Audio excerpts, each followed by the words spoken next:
Bonjour et bienvenue dans le journal de la formation Parlant Alternance avec Alexandre Denavaille. Bonjour. Bonjour Jérôme.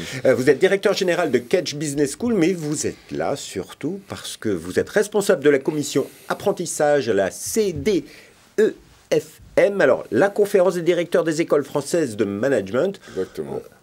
Pour rappel, alors c'est quelque chose qui a été créé Ça doit être créé maintenant il y a 3 ans, oui. Sous l'impulsion de 6 des écoles de management du top 10 français, avec l'idée de pouvoir parler d'une seule voix, de pouvoir mettre en commun des sujets qui sont des sujets plus de l'ensemble des écoles que de chaque école individuellement. Et en fait, on a aussi décidé de créer cette commission.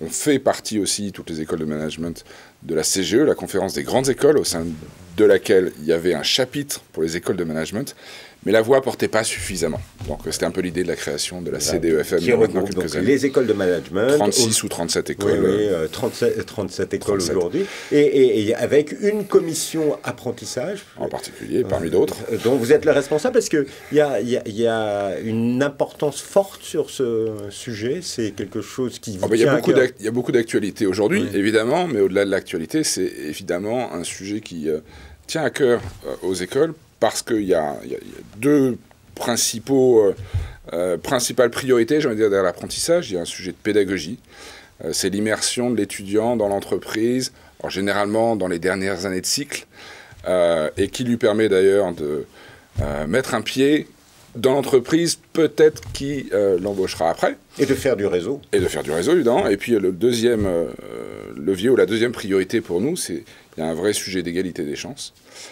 Et l'apprentissage est un outil pour permettre l'égalité des chances. Et justement, vous avez réalisé une enquête à la fin 2024. Fin 2024, avec l'étude d'opinion Episto. Vous avez interrogé 7400 alternants. Ouais. Alors plus, mais 7400 ont répondu. Donc c'est quand même il y a un beau taux de réponse et le panel est important. 7400 alternants, c'est pas rien. Quels sont les grands enseignements que vous en tirez de cette enquête? Qu'est-ce qu'il en ressort?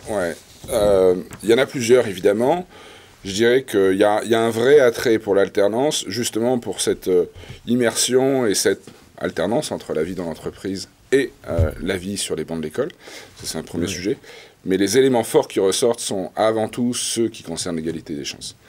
Il y a un tiers des répondants qui dit, donc ce sont tous des alternants, qui dit avoir été boursier avant de commencer une alternance. Donc il y a un sujet de financement des études.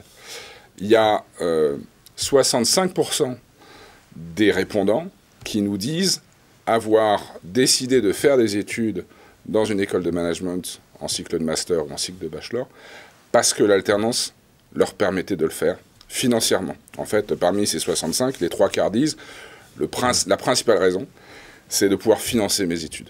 En fait, finalement, sans alternance, il y a aujourd'hui un bon nombre d'étudiants qui ne pourraient pas avoir accès à ces études dans ces grandes écoles. Absolument. Et en particulier sur des cycles de master, et qui donc s'arrêteraient sans doute ou à la licence qu'ils auront obtenue à l'université, ou un BUT, ou un bachelor qu'ils auront pu obtenir aussi dans une école de management. Et donc ils n'auraient pas poursuivi, et ils n'auraient pas le Bac+5 et le fameux master qui leur permet un accès à l'emploi beaucoup plus efficace, évidemment.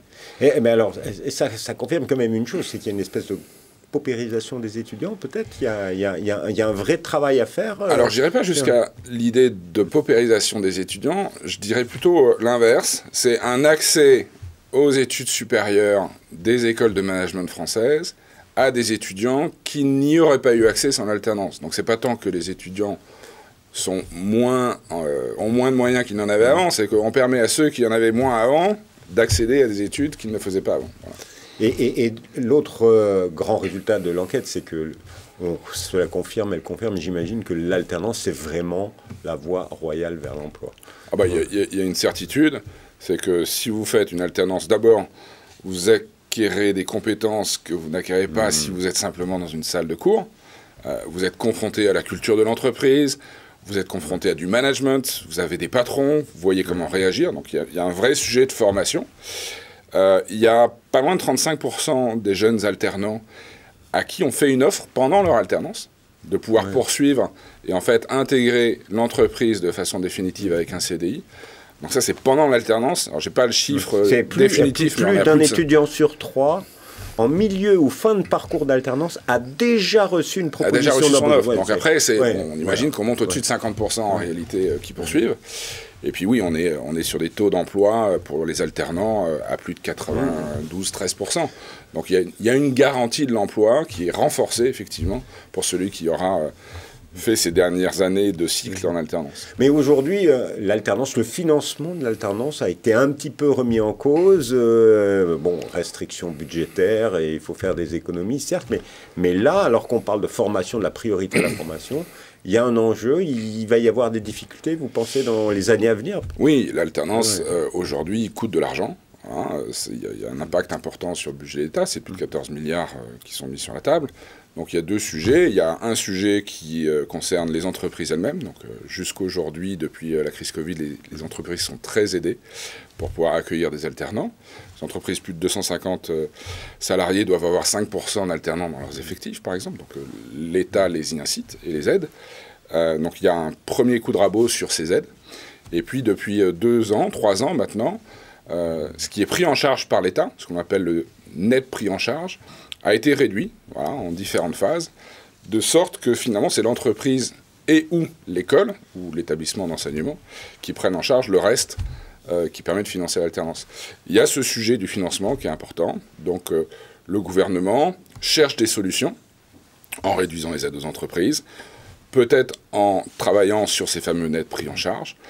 Moi, je crois fondamentalement que ce qu'il faut faire, et il me semble que le gouvernement va aussi dans cette direction, c'est travailler sur à qui on apporte les aides, ou à qui, ou quels sont les établissements qui peuvent bénéficier des dispositifs d'alternance. Et il y a un sujet aujourd'hui de qualité des enseignements, qualité des organismes de formation, qui mérite d'être posé sur la table, et il l'est. Il y a une PPL qui est en cours, portée par Emmanuel Grégoire, il y en a une autre portée par le député Jean Lassuc.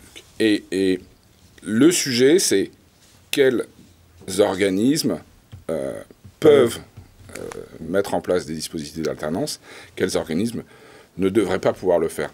Parce qu'il y a une déviance, en fait, depuis de nombreuses années maintenant, et l'utilisation de ce dispositif d'alternance depuis 2018 par certains organismes, c'est très facile de monter une école où... Aujourd'hui, c'est Laurent Bach qui le dit, c'est plus facile d'ouvrir une école que d'ouvrir un salon de coiffure. Et vous mettez derrière ça de l'alternance, vous générez beaucoup de chiffre d'affaires, vous générez du résultat et vous êtes très heureux. Et donc il y a tout un pan de notre industrie, si je peux l'appeler comme ça, qui a largement profité de l'alternance et je pense que c'est le moment de faire un peu de tri aujourd'hui. Oui, et puis peut-être mettre en place aussi 2-3 choses sur les étudiants dits boursiers, donc vous citiez et que vous voyez dans vos écoles, il faut vraiment aussi les accompagner, parce que l'alternance est vraiment une garantie de l'égalité des chances dans le pays. Absolument. Ouais. Voilà. Et au niveau de Kedge, revenons à votre école, Kedge, l'alternance, tout se passe bien Alors l'alternance, tout se passe bien. Pour nous, encore une fois, c'est un vrai dispositif pédagogique avant toute chose. C'est aussi un vrai dispositif d'égalité des chances. On a aujourd'hui près de 3000 alternants dans nos effectifs, donc on a 12 500 étudiants en formation initiale, parmi les 15 000 au total. Donc on a un quart de nos étudiants qui poursuivent leurs études en alternance. Sur vos 7-8 campus, c'est ça? Alors en France, on en a 4 en propre, c'est les 4 campus de Kedge, à Bordeaux, à Marseille, à Toulon et à Paris. Mais on a aussi 3 campus dits associés, ce sont des chambres de commerce qui ont ouvert le programme Kedge Bachelor et qui ont ouvert aussi leur 3e année du Kedge Bachelor à l'alternance. Sans compter vos campus à l'international. Sans compter nos campus à l'international, à Dakar, à Abidjan en particulier. Et puis on est présent en Chine sur 2 instituts franco-chinois, à Shanghai et à Suzhou, à côté de Shanghai. Merci beaucoup Alexandre Navaille pour votre témoignage. Si vous voulez en savoir plus, vous allez sur cdefm.fr et sinon si vous voulez en savoir plus sur Kedge, le site internet, je le confirme avec vous, c'est kedge.edu. C'est bien ça, kedge.edu. Merci beaucoup Jérôme. Merci, au revoir et à bientôt.